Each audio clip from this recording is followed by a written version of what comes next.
অহা 15 তাৰিখৰ পৰা 28 তাৰিখলৈকে আমাৰ গাঁও সভাসমূহ অনুষ্ঠিত হ'ব আৰু এই গাঁও সভাসমূহত নতুন নতুন অৰুণোদয় হিতাধিকাৰী আমি নিৰ্বাচন কৰিম। এই চনৰ সময়ত মই ৰাইজক কৈছিলো যে আমাৰ মহিলাসকলৰ মাজত অৰুণোদয় আঁচনিৰ হিতাধিকাৰী আমি বঢ়াব খোজো। অৰ্থাৎ আজি যদি আমাৰ সৰু পথাৰত 20,000 মহিলাই অৰুণোদয় পায়, এইবাৰ আমি তাক 30,000লৈকে লৈ যাব খোজো, যাতে বেছিতকৈ বেছি মহিলাক আমি অৰুণোদয় আঁচনিৰ সুবিধা দিব পাৰো। অহা 15 তাৰিখৰ পৰা 28 তাৰিখলৈকে আমাৰ গাঁও সভাসমূহ অনুষ্ঠিত হ'ব আৰু এই গাঁও সভাসমূহত নতুন নতুন অৰুণোদয় হিতাধিকাৰী আমি নিৰ্বাচন কৰিম। এইবাৰ আমি হিতাধিকাৰী নিৰ্বাচন কৰোঁতে সমষ্টিটোত যিমানটা পুলিং বুথ আছে সেই পুলিং বুথ অনুসৰি হিতাধিকাৰীসমূহ আমি বিতৰণ কৰি দিছো। মই আই মাতৃসকলক অনুৰোধ কৰিম যে আপোনালোকে যাতে সকলোৱে 15 তাৰিখৰ পৰা 28 তাৰিখলৈকে হ'বলগীয়া এই অৰুণোদয় হিতাধিকাৰী বাছনিৰ সভাত নিজৰ নাম আৰু উপস্থিত থাকে, কাৰণ এইবাৰ যদি নাম বাদ পৰি যায় বিধানসভা নিৰ্বাচনলৈকে দ্বিতীয়বাৰ নাম সোমাবৰ কাৰণে মোৰো দিগদাৰি হ'ব। যিহেতু আজি মই সৰু পথাৰত আহিছো, 15 তাৰিখটো নিচেই ওচৰত, সেইকাৰণে এই বিষয়টো মই উল্লেখ কৰিলো। আৰু আগতে যিসকলে অৰুণোদয় পাই আছে তেওঁলোকেও নিজৰ নাম নতুনকৈ অন্তৰ্ভুক্ত কৰিব লাগিব। আগত যিসকলে পাই আছে তেওঁলোকেও যদি গাঁও সভাত এইবাৰ নিজৰ নামটো লিখাই নলয় তেতিয়াহ'লে তেওঁলোকে অৰুণোদয় নাপাব। নতুনকৈ নিৰ্বাচিত হোৱা সকলেহে অৰুণোদয় পাব। সেইকাৰণে আগতে যিসকলে অৰুণোদয় পাই আছে তেওঁলোকেও যাতে অৰুণোদয় হিতাধিকাৰী সভাৰ বা হিতাধিকাৰী বাছনি সভাত উপস্থিত থাকে। আন চৰকাৰী আঁচনি বা আমাৰ কি কাম কৰি থাকিব খুজিছো এই বিষয়ে মই আগৰ সভাবোৰত কৈ থাকিম। আপোনাৰ মোৰ জাতিটোক বিকাশৰ অগ্ৰগামী ৰাস্তালৈ লৈ নাযাব। মোৰ প্ৰতিশ্ৰুতি আছিল এফালে অসমীয়াৰ পৰিচয় আৰু আনহাতে অসমলৈ ভাবিব নোৱাৰা উন্নয়নৰ ঢল। আজি 3টা বছৰ পিছত আপোনালোকৰ সন্মুখত থিয় হৈ আমি ক'ব পাৰো যে আমাৰ আইডেণ্টিটিয়ে হওক, পৰিচয় হওক, সেই ৰাজনীতিটো আমি আগবাঢ়িছো আৰু বিকাশৰ ৰাজনীতিটো আমি আগবাঢ়িছো। প্ৰধানমন্ত্ৰী নৰেন্দ্ৰ মোদী ডাঙৰীয়াৰ নেতৃত্বত আজি অসমৰ চাৰিওফালে বিকাশৰ ঢল। আজি বিকাশত অসম ভাৰতৰ শ্ৰেষ্ঠতম ৰাজ্য হোৱাৰ ফালে গতি কৰিছে। ছেমি কণ্ডাক্টৰৰ দৰে ফিউচাৰ ইণ্ডাষ্ট্ৰী আজি আমি অসমলৈ আনিব পাৰিছো। 12,000 কোটি টকা ব্যয় কৰি নুমলীগড় আৰু গহপুৰৰ মাজত ব্ৰহ্মপুত্ৰৰ তলেদি সুৰংগ নিৰ্মাণৰ পৰিকল্পনাও আজি আমি সাহসেৰে সৈতে কৰিব পাৰিছো। অসমত যদি ধলাশদিয়াত ব্ৰহ্মপুত্ৰৰ ওপৰত দলং হৈছে, বগীবিলৰ দলঙো নৰেন্দ্ৰ মোদী ডাঙৰীয়াই সমাপন কৰিব পাৰিছে। আগলৈ আহি যোৰহাট আৰু মাজুলীৰ মাজতো ব্ৰহ্মপুত্ৰৰ দলং হৈছে, গোলাঘাট আৰু বিশ্বনাথৰ মাজতো ব্ৰহ্মপুত্ৰদি সুৰংগ হ'ব। কলিয়াভোমোৰাত দ্বিতীয়খন দলং, চকীঘাটত দলং নিৰ্মাণৰ কাম সম্পূৰ্ণ হৈছে। আগলৈ আগবাঢ়ি গৈ মৰিগাঁও আৰু দৰঙৰ মাজতো ব্ৰহ্মপুত্ৰৰ মাজত দলঙৰ আমি পৰিকল্পনা কৰিব পাৰিছো। নাৰেংগী আৰু কুৰুৱাৰ মাজত দলঙৰ কাম অহা 3 মাহৰ ভিতৰত আৰম্ভ হ'ব। আগলৈ গৈ গুৱাহাটী, উত্তৰ গুৱাহাটীৰ মাজত ব্ৰহ্মপুত্ৰৰ দলং, আৰু আগুৱাই গৈ পলাশবাৰী, শুৱালকুছিৰ মাজত ব্ৰহ্মপুত্ৰৰ দলং, আৰু আগুৱাই গৈ ধুবুৰী আৰু গোৱালপাৰাৰ মাজত ব্ৰহ্মপুত্ৰৰ দলং। আজি শিৱসাগৰ জিলাক বাদ দি শিৱসাগৰ দিচাংমুখত আৰু এখন দলঙৰ পৰিকল্পনা আমাৰ আছে, কিন্তু তাক যদি অলপ সময়ৰ কাৰণে বাদ দিওঁ, আজি অসমে এখন ৰাজ্য য'ত প্ৰতিখন জিলাতে এখনকৈ ব্ৰহ্মপুত্ৰৰ ওপৰত দলং হ'ব, প্ৰতিখন জিলাতে এখন মেডিকেল কলেজ হ'ব, প্ৰতিখন জিলাতে এখন বিশ্ববিদ্যালয় হ'ব। তেনে বিকাশৰ সপোন আজি আমি নিৰ্মাণ কৰিছো। জাতিটোৰ স্বাৰ্থৰ বাবেও আমি মাত মাতিছো আৰু একে সময়তে অৰুণোদয়ৰ দৰে আঁচনিৰ জৰিয়তে অসমৰ দৰিদ্ৰ জনতাৰ চকুৰ পৰা চকুলো মচিবৰ বাবেও আমি প্ৰচেষ্টা কৰিছো।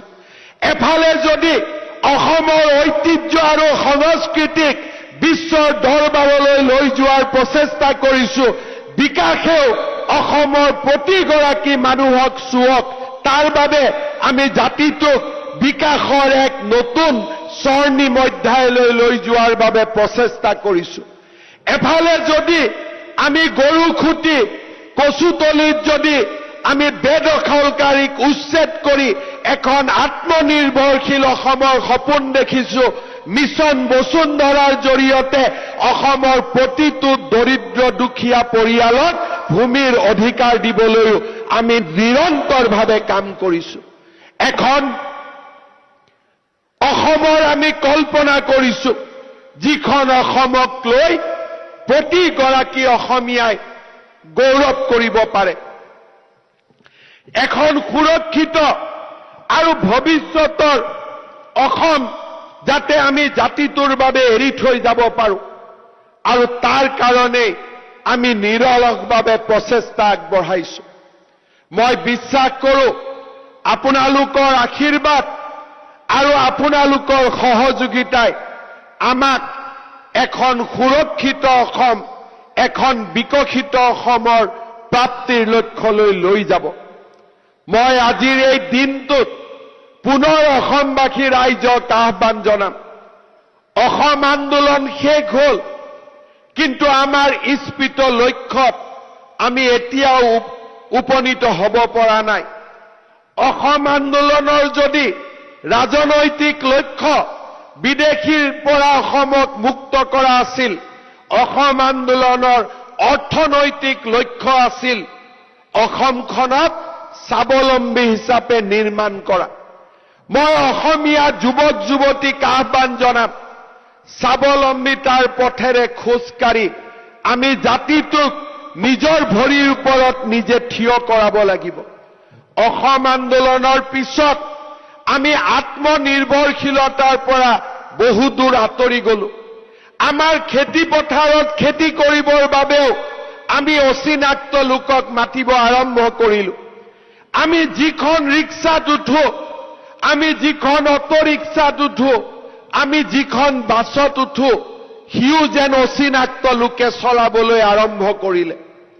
অচিনাক্ত লোকে অসমৰ অৰ্থনীতিটোক নিজৰ হাতলৈ লৈ যাব আৰম্ভ কৰিলে।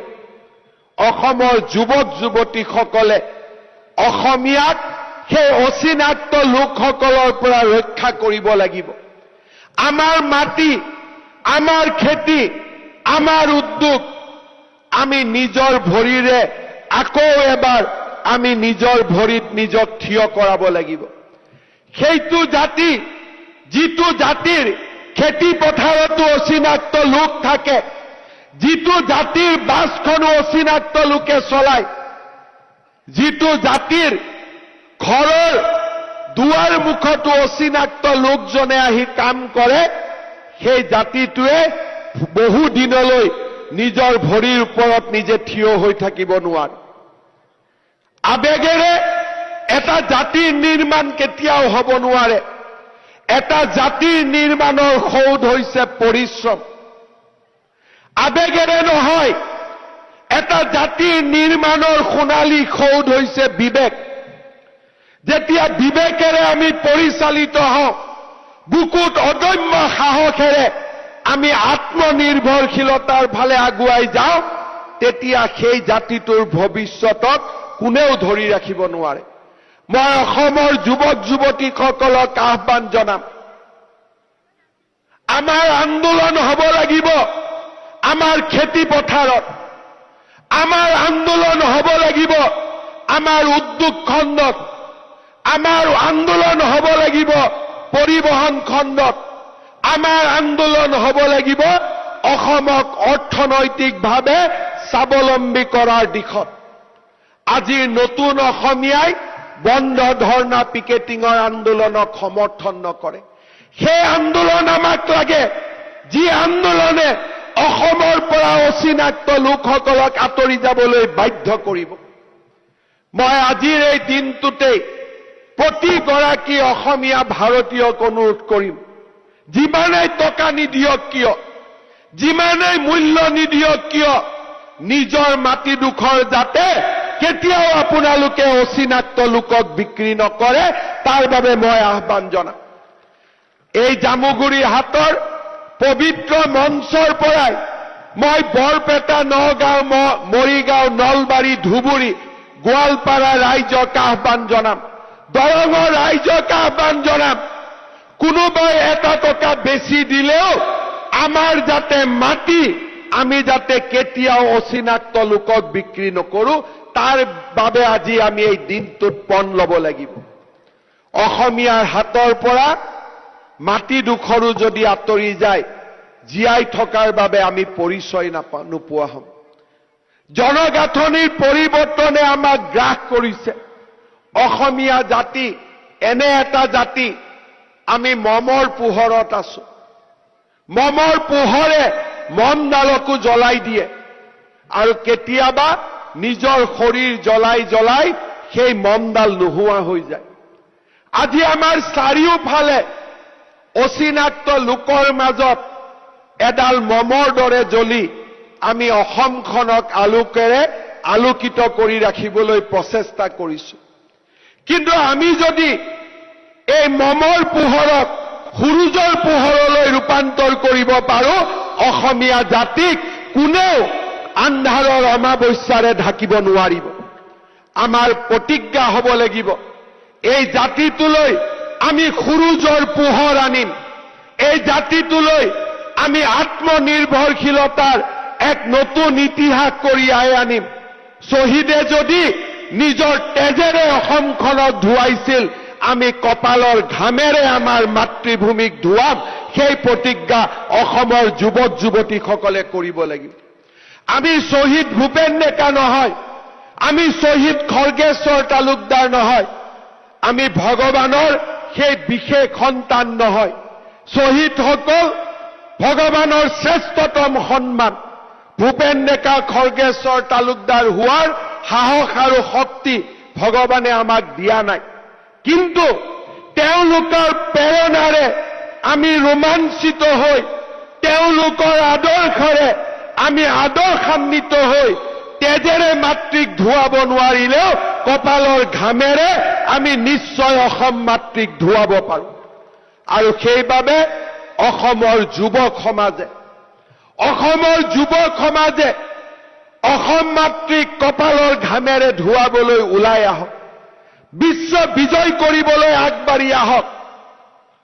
ৰূপকোঁৱৰ জ্যোতিপ্ৰসাদ আগৰৱালাই কৈ যোৱাৰ দৰে বিশ্ব বিজয়ী নজোৱান জ্যোতিয়ে সপোন দেখিছিল অসমীয়া যুৱকে বিশ্ব বিজয় কৰিব, আৰু আজিও আমি বিশ্ব বিজয় কৰিব পাৰোঁ।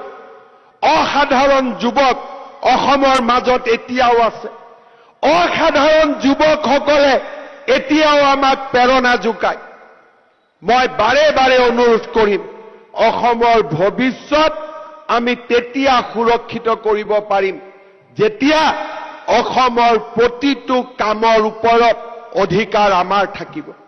আমাৰ মনবোৰ বেদনাৰে সিক্ত হৈ যায়, আমাৰ মনবোৰ বেদনা আৰু দুখেৰে পৰিপূৰ্ণ হয় যেতিয়া অচিনাক্ত লোকে কয় যে আমি মাছ বিক্ৰী কৰা বন্ধ কৰি দিম, যেতিয়া অচিনাক্ত লোকে কয় যে আমি নহলে উজনি অসমত কাম নহব। সেই দিনটোতকৈ চৰম অপমানৰ দিন জাতিটোৰ বাবে একোৱেই নাথাকে।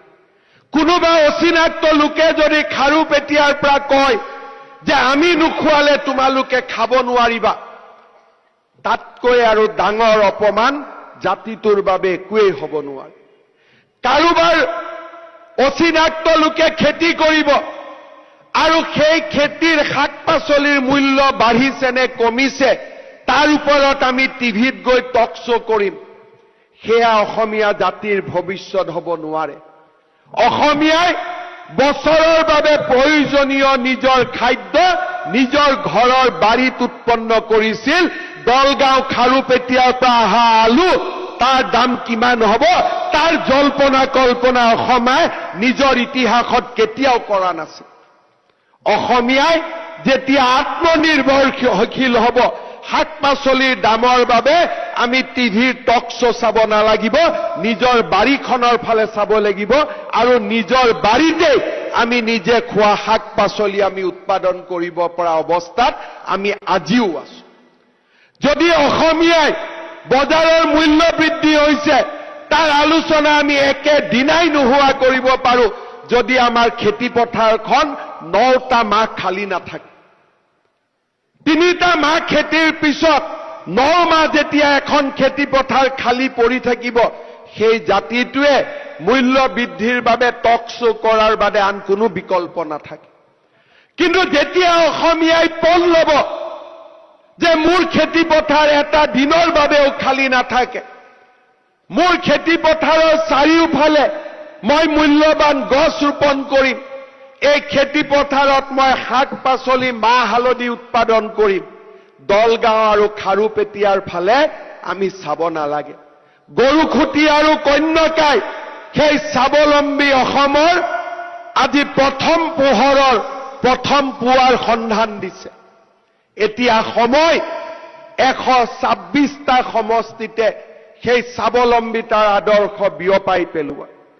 আজি শ্বহীদ খৰ্গেশ্বৰ তালুকদাৰৰ প্ৰাণ বলিদান দিৱস, আজি শ্বহীদ দিৱস। যি অসমীয়াই ৰাজপথত এদিন হুংকাৰি উঠিছিল, আজি আমি খেতি পথাৰত হুংকাৰি উঠিম। উদ্যোগ জগতখন আমি দখল কৰিম, অচিনাক্ত লোকৰ হাতৰ পৰা জাতি মাটি ভেটিক আমি উদ্ধাৰ কৰিম। সেই সংকল্প আজিৰ এই পবিত্ৰ দিনটোত আমি ল'ব লাগিব। পুনৰ এবাৰ কপালৰ ঘামেৰে অসম মাতৃক আমি ধুৱাব লাগিব। তেজেৰে ধুওৱা শ্বহীদসকলৰ আদৰ্শেৰে আমি আগবাঢ়ি যাব লাগিব। শ্বহীদ খৰ্গেশ্বৰ তালুকদাৰৰ পুণ্য তিথিত পুনৰ এবাৰ অসমবাসী যুৱক যুৱতীক কৰ্মমুখী অসম নিৰ্মাণ কৰিবৰ বাবে মই আহ্বান জনাম। ৰাজনৈতিক যুঁজ আমি অব্যাহত ৰাখিম। অৰ্থনীতি সংস্কৃতিক সকলো শক্তিৰ লগতে ৰাজনৈতিক শক্তিও আমি বৃদ্ধি কৰিম। সমষ্টিৰ পুনৰ নিৰ্ধাৰণে অসমীয়াক ৰাজনৈতিক শক্তিৰ এক কেন্দ্ৰীয় শক্তিলৈ পুনৰ এবাৰ ৰূপান্তৰ কৰিলে কিছু বছৰৰ বাবে আমাৰ জাতিটো সুৰক্ষিত হৈ থাকিব। এই সময়ছোৱাৰ ভিতৰতে আমি অৰ্থনৈতিকভাৱে নিজক প্ৰতিষ্ঠা কৰিব লাগিব। এই সময়ছোৱাৰ ভিতৰতে আমি সাংস্কৃতিকভাৱে নিজক প্ৰতিষ্ঠা কৰিব লাগিব। অসমীয়া লোকক মই ইজৰাইলৰ ইতিহাস পঢ়িবলৈ আহ্বান জনাম। মধ্যপ্ৰাচ্য আৰবৰ চাৰিওফালে এই দেশখনক মুছলমান মৌলবাদীসকলে আগুৰি ৰাখিছে। ইৰাণ ইৰাক শক্তিসমূহৰ মাজত ইজৰাইলে কেইমুঠিমান মানুহ লৈ প্ৰযুক্তি বিজ্ঞান আৰু পৰিশ্ৰমৰ জৰিয়তে এক অভেদ্য জাতিলৈ নিজক ৰূপান্তৰ কৰিছে। মই অসমীয়া যুৱক যুৱতীক অনুৰোধ কৰিম, ইজৰাইলৰ ৰাষ্ট্ৰ গঠনৰ বুৰঞ্জী পঢ়ক। যি ধৰণে ইজৰাইল থিয় হৈ আছে, আমিও সেই ধৰণে থিয় হৈ আছো। ইজৰাইলৰ ৰাষ্ট্ৰ গঠন প্ৰক্ৰিয়াই আমাক সাহস দিব, আমাক শক্তি দিব, কেনেকৈ অচিনাক্ত লোকৰ মাজত থিয় হৈও নিজক দুৰ্ভেদ কৰিব পাৰি, অধেয় কৰিব পাৰি, সাহসী কৰিব পাৰি, পৰাজিত নোহোৱা এটা জাতি হিচাপে নিৰ্মাণ কৰিব পাৰি।